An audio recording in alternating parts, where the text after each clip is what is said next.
What's going on, everyone? Welcome back. Today, we've got yet another 2023 fantasy football mock draft for you. We're going to be doing this on FantasyPros with a 12-team full PPR mock where we'll be selecting from the last overall pick, the 12th pick in the first round. Should be pretty interesting. Our roster, 1 quarterback, 2 running backs, 2 wide receivers, a tight end, a flex, and then 5 bench spots. But that's pretty much it. So let's get right into it. And while we wait, a quick reminder, if you guys enjoy, hit that like button, subscribe, give us a follow on Twitter at AllDayPigskin to continue interacting with us there. Let us hear it in the comment section. Do you agree, disagree, along with any other questions you guys might have? We will do our best to answer them all. But in the meantime, let's get right into it. And let's break down what we have seen so far up until this point. Now, again, just a quick reminder, this is a 12-team full PPR mock. We're selecting from the 12th overall spot. The first couple of picks, all running back heavy. I tend to believe that this is how it should go. In fact, out of the mocks that I've done so far, I think this is probably the most accurate in terms of what I would do. So you see the first 5 picks, all running backs: McCaffrey, Eckler, Jonathan Taylor, Bijan Robinson, Saquon Barkley. I tend to agree with that, and I also probably tend to agree with the order. Maybe you flip Saquon Barkley with Bijan Robinson, but otherwise, no real issues. I know a guy like Austin Eckler is having, contract disputes, but for the short term, just for this year, this will probably be the last year where he's like super fantasy relevant.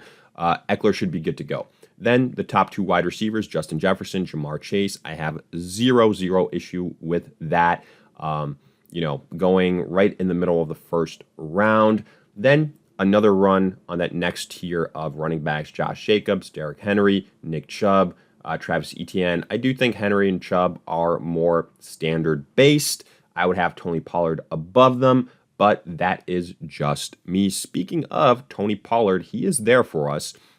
So, we're going to have some decisions to make here.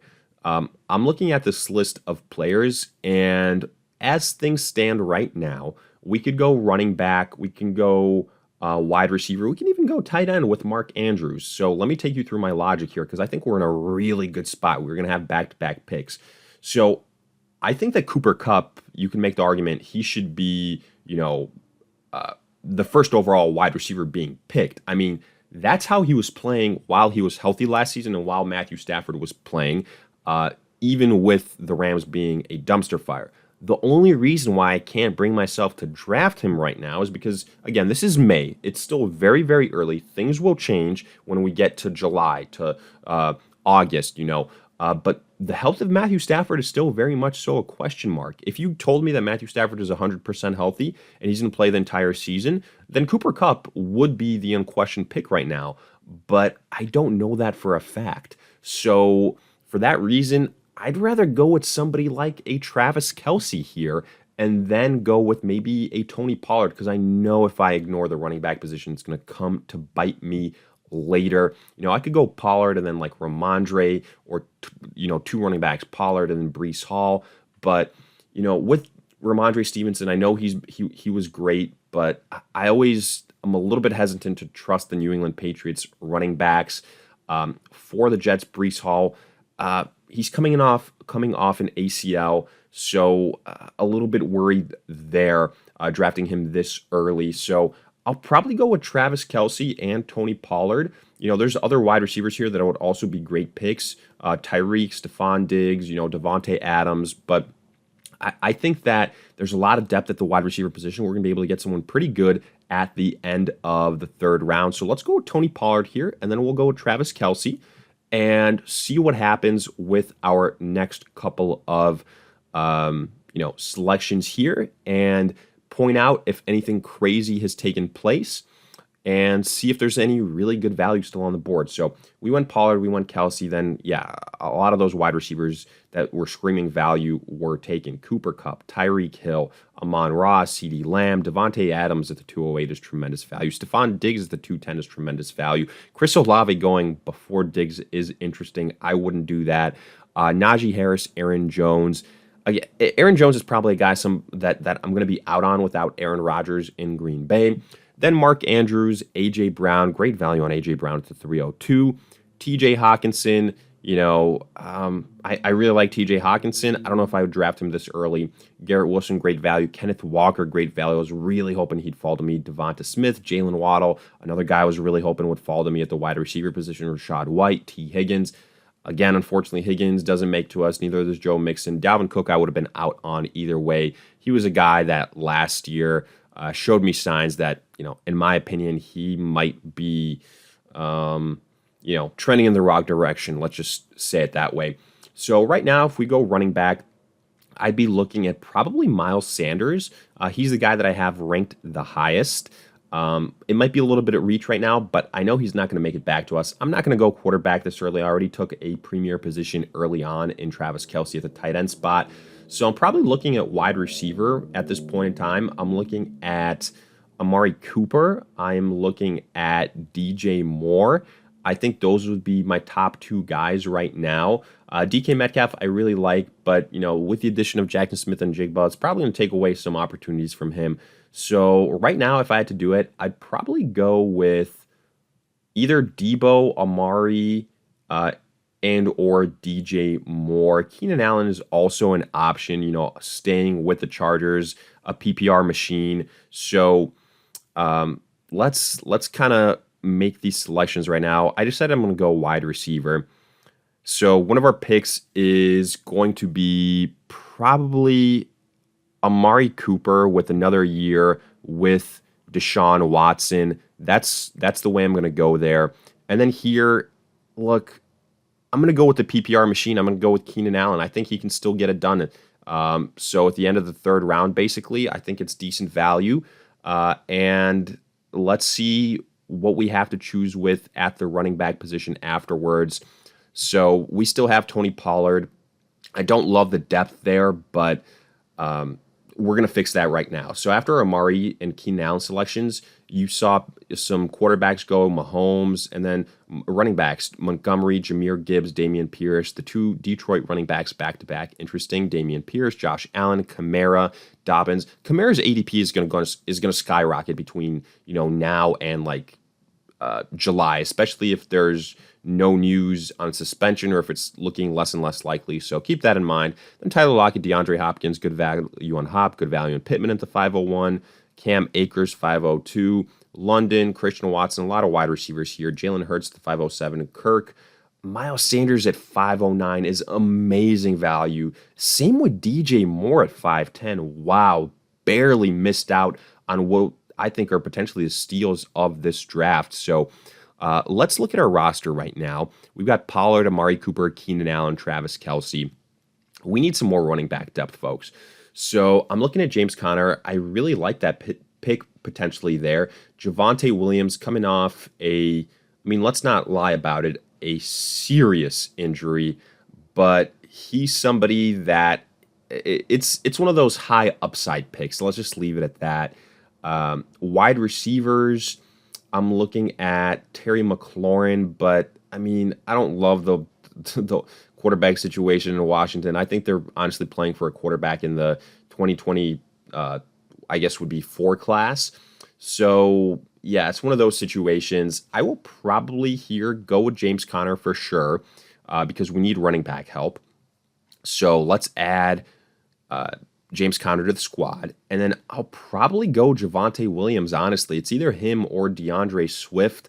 We're gonna take a chance. We're gonna take a chance on probably Javonte Williams, just because it's a situation where I think that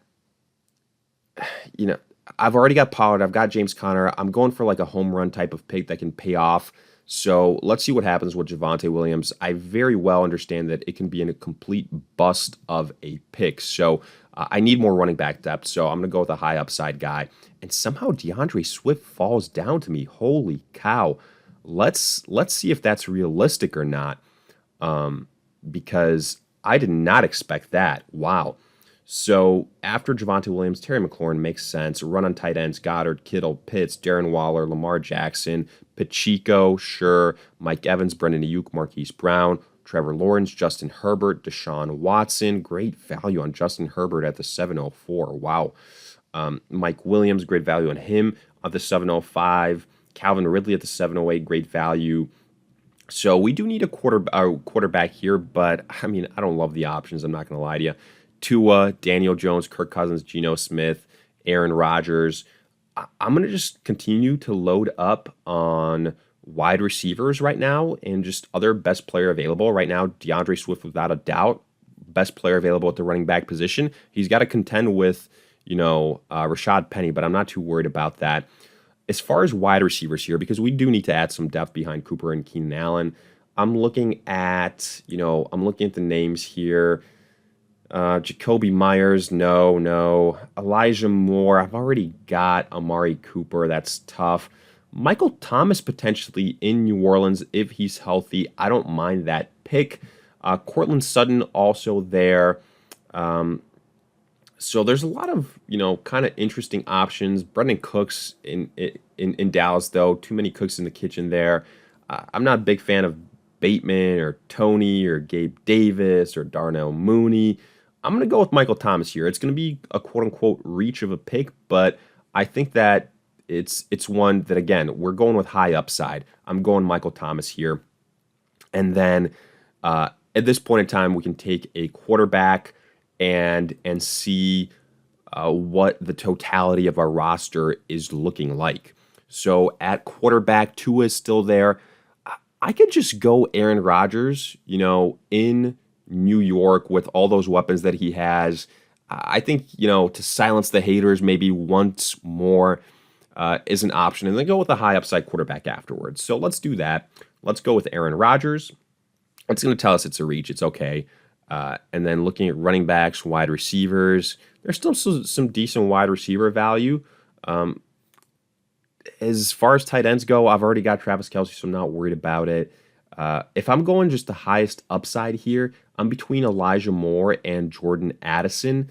I will probably go with Elijah Moore. Yes, I've already got Amari Cooper, but hey, if anything happens to him, Elijah Moore, a very, very solid backup for us.